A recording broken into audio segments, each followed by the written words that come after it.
Hello दोस्तों, easy है boss YouTube channel पर आपका स्वागत है। आज हम एक्सप्लेन करेंगे the third level story. Jack Finney की द थर्ड लेवल युद्ध की कठोर वास्तविकताओं के बारे में है।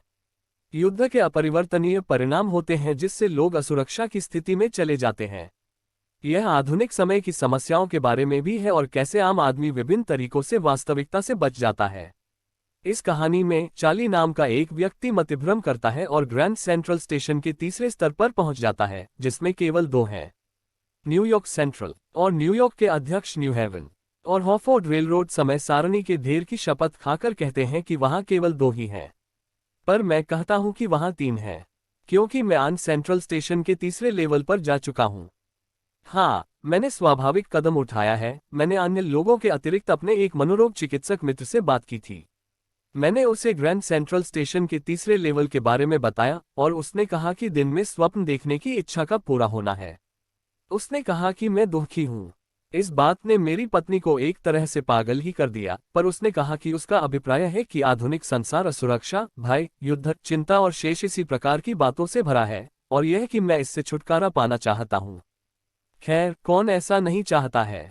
वह हर व्यक्ति जिसे मैं जानता हूं छुटकारा पाना चाहता है, पर वे घूमते हुए ग्रैंड सेंट्रल स्टेशन के तीसरे लेवल पर नहीं जाते हैं। पर यही कारण है कि वह बोला और मेरे सारे मित्र सहमत थे।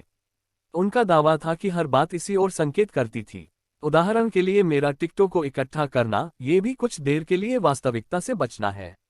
अच्छा, मेरे दादा को तो वास्तविकता से बचने की कोई जरूरत न थी। जिनसे भी मैं सुनता हूँ, लगता है उस युग में सारी बातें बहुत अच्छी थीं और मेरा एकत्रीकरण टिकटों का उन्होंने प्रारंभ किया था। और यह एकत्रीकरण काफी सुंदर भी है। लगभग हर अमेरिकन टिकट के चार चार के जोड़े, पहले दिन जिस दिन ये टिकट इश्यू होता था के लिफाफे और इसी प्रकार से अन्य टिकट। आप जानते हैं, प्रेसिडेंट रूजवेल्ट भी टिकट इकट्ठे करते थे। खैर, यहाँ ग्रैंड सेंट्रल पर क्या हुआ? पिछली ग्रीष्म की बात है, जब मैं ऑफिस में देर तक काम करता रहा। मुझे नगर के आवासीय भाग में अपने घर पहुंचने की जल्दी थी, अतः मैंने ग्रैंड सेंट्रल से सबवे पकड़ने का निश्चय किया, क्योंकि यह बस से तेज चलती है। अब मुझे नहीं पता कि मेरे साथ यह क्यों हुआ। मैं 31 वर्षीय चार्ले नाम का एक साधारण व्यक्ति हूं और मैं हल्के भूरे रंग का गबार्डिन का सूट और एक फैंसी फीता बंधा स्ट्रॉ हैट पहने था। मैं दर्जन भर आदमियों के पास से गुजरा जो बिल्कुल मेरे जैसे लगते थे, और मैं किसी बात से बचने का प्रयत्न नहीं कर रहा था। मैं केवल अपनी पत्नी लुइसा के पास घर पहुंचना चाहता था। मैं वेंडरबीट एवेन्यू से ग्रैंड सेंट्रल होटल की ओर मुड़ा और सीढ़ियां उतरकर प्रथम तल पर पहुंचा, जहां आपको 20वीं शताब्दी जैसी गाड़ियां मिलती हैं। तब मैं एक और सीढ़ी उतरकर दूसरे तल पर पहुंचा, जहां से उपनगरीय गाड़ियां चलती हैं। एक अर्धचंद्राकार दरवाजे के अंदर गया और अंडरग्राउंड रेलवे सबवे की तरफ बढ़ा और खो गया। यह आसान बात है। मैं ग्रैंड सेंट्रल के अंदर बाहर सैकड़ों बार गया हूं, पर मुझे सदा ही नए दरवाजे, सीढ़ियां और कॉरिडोर मिलते रहे हैं। एक बार मैं 1 मील लंबी किसी सुरंग में घुस गया और रूजवेल्ट होटल की लॉबी में बाहर आया। दूसरी बार मैं 46 स्ट्रीट की ऑफिस बिल्डिंग में आया, जो 3 ब्लॉक हटकर थी।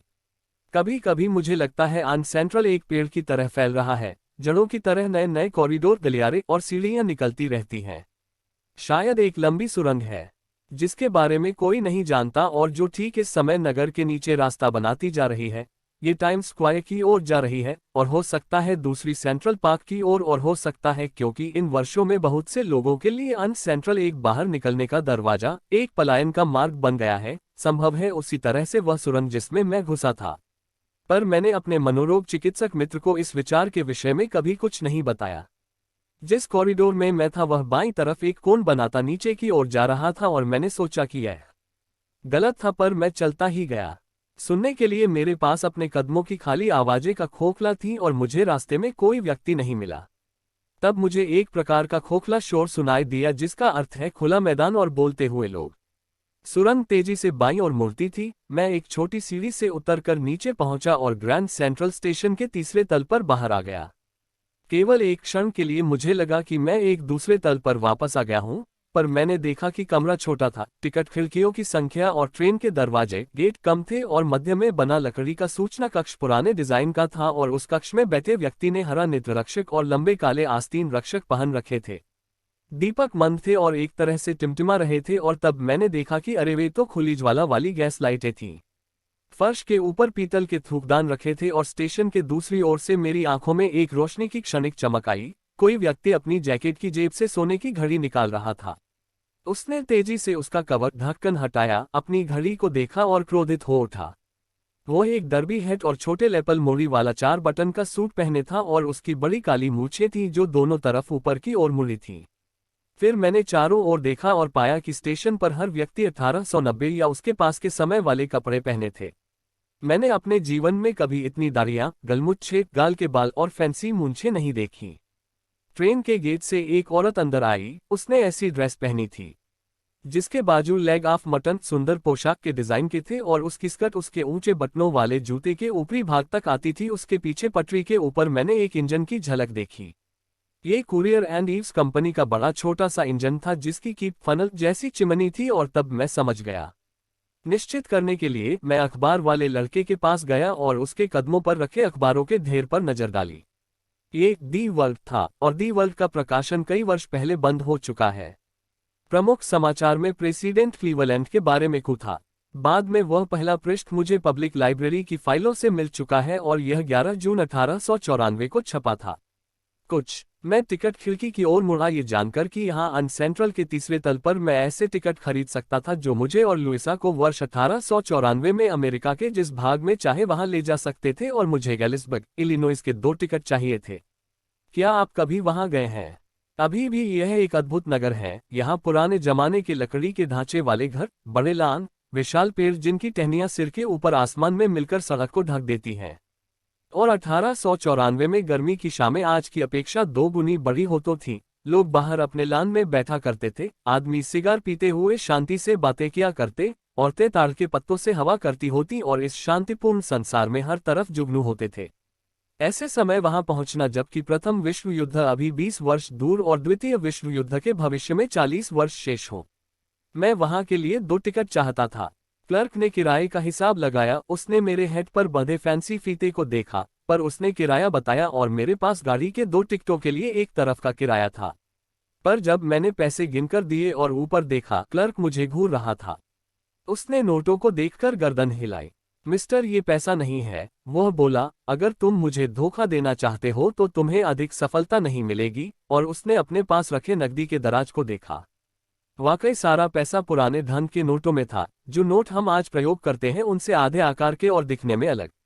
मैं पीछे मुड़ा और तेजी से भाग निकला। जेल चाहे 1894 की ही हो, उसमें कुछ अच्छा नहीं है। और अब कहने या करने को कुछ नहीं बचा था। मेरा ख्याल है कि मैं जिस रास्ते से गया था उसी से वापस आ गया। अगले दिन लंच के समय बैंक से $300 निकाले। लगभग इतने ही पैसे हमारे पास थे और पुराने जमाने की करेंसी मुद्रा खरीदी। इस बात से मेरा मनोरोग चिकित्सक मित्र वाकई चिंतित हो उठा था। आप पुरानी मुद्रा किसी भी सिक्का विक्रेता से खरीद सकते हैं, पर इसके लिए आपको अतिरिक्त प्रीमियम देना होगा। मेरे $300 के बदले पुराने नोटों में $200 से भी कम मिले, पर मुझे चिंता न थी। 1894 में अंडे 13 सेंट प्रति दर्जन मिला करते थे। पर मुझे ग्रैंड सेंट्रल पर फिर वह गलियारा कभी नहीं मिला जो तीसरे तल को जाता है, यद्यपि मैंने कई बार प्रयत्न किया। जब मैंने ये सब बताया, लुइसा काफी चिंतित हो उठी और वह चाहती थी कि मैं अब तीसरे तल की तलाश बंद कर दूं, और कुछ समय बाद मैंने बंद कर दी। मैं वापस अपने टिकटों पर आ गया। पर अब हर सप्ताहांत हम दोनों तलाशते हैं, क्योंकि अब हमारे पास प्रमाण है कि तीसरा तल अभी भी है। मेरा मित्र सैम वीनर गायब हो गया। कोई नहीं जानता कि कहां पर है, परंतु मुझे एक तरफ से शंका थी, क्योंकि सैम शहर का लड़का था और मैं उससे गैलिसबर्ग के बारे में बताता रहता था। मैं वहां स्कूल में पढ़ता था और वह हमेशा कहता था कि उसे उस स्थान का नाम पसंद है, और अब वह 1894 में वहीं है। क्योंकि एक रात अपने इकट्ठे किए टिकटों पर कुछ अधिक ध्यान देने पर मैंने पाया। वैसे क्या आप जानते हैं कि फर्स्ट डे कवर क्या होता है? जब कोई नया डाक टिकट आता है तब डाक टिकट इकट्ठा करने वाले कुछ टिकट खरीद लेते हैं और बिक्री के पहले दिन ही उन्हें लिफाफे पर लगाकर स्वयं को डाक से भेज देते हैं, और डाकखाने की मोहर से यह सिद्ध हो जाता है। उस लिफाफे को फर्स्ट डे कवर कहते हैं। उन्हें कभी खोला नहीं जाता है। आप उस लिफाफे में केवल कोरा कागज रख देते हैं। उस दिन अपने सर्वाधिक पुराने फर्स्ट डे कवर के बीच मुझे एक ऐसा मिला जो वहां नहीं होना चाहिए था, पर वह वहां था। ये वहां इसलिए था क्योंकि किसी ने इसे गैलिसबर्ग में मेरे दादा के घर डाक से भेजा था। लिफाफे पर लिखे पते से यही लगता था, और यह वहां पर 18 जुलाई 1894 से पड़ा था। डाकखाने की मोहर से यह स्पष्ट था, फिर भी मुझे इसकी बिल्कुल याद न थी। ये 6 सेंट का टिकट था, हल्के भूरे रंग का। इस पर प्रेसिडेंट गैरफील्ड का चित्र था। स्वाभाविक था कि जब ये लिफाफा डाक से मेरे दादा के पास आया, ये सीधा उनके एकत्रीकरण में जा पहुंचा और वहीं पड़ा रहा जब तक कि मैं इसे निकालकर खोला नहीं। अंदर कोरा कागज न था। उस पर लिखा था 941 विलोड स्ट्रीट, गैलिसबर्ग, इलिनॉइस, जुलाई 18, 1894। चालें। मैं आशा करने लगा था कि तुम्हारी बात ठीक हो। फिर मैं विश्वास करने लगा कि तुम्हारी बात ठीक है। और चालें, ये सच है, मुझे तीसरा तल मिल गया। मैं 2 सप्ताह से यहाँ पर हूँ और इस समय नीचे तल पर दिल्ली पर कोई आदमी पियानो बजा रहा है और वे सब सामने वाले पोर्च में सीइंग नेली होम गा रहे हैं। नेली को घर तक और मुझे लेमन नींबू का शरबत पीने के नियंत्रण मिलते हैं। चाले और लुइसा, वापस आ जाओ। खोजते जाओ जब तक कि तुम्हें तीसरा तल न मिल जाए। मेरी बात मानो, ये काम करने लायक है। उस पत्र पर सैम के हस्ताक्षर हैं।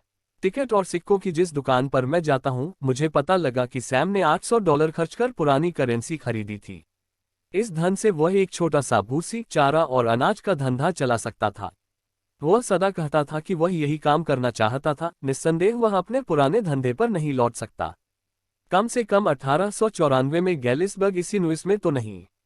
उसका पुराना पंचा। अरे सैम, वह मेरा मनोरोग चिकित्सक था। दोस्तों, अगर यह एक्सप्लेनेशन आपको पसंद आया हो तो हमारे वीडियो को लाइक कर दे और हमारे चैनल को सब्सक्राइब कर ले, जिससे आपको और सभी वीडियो उपलब्ध हो सके।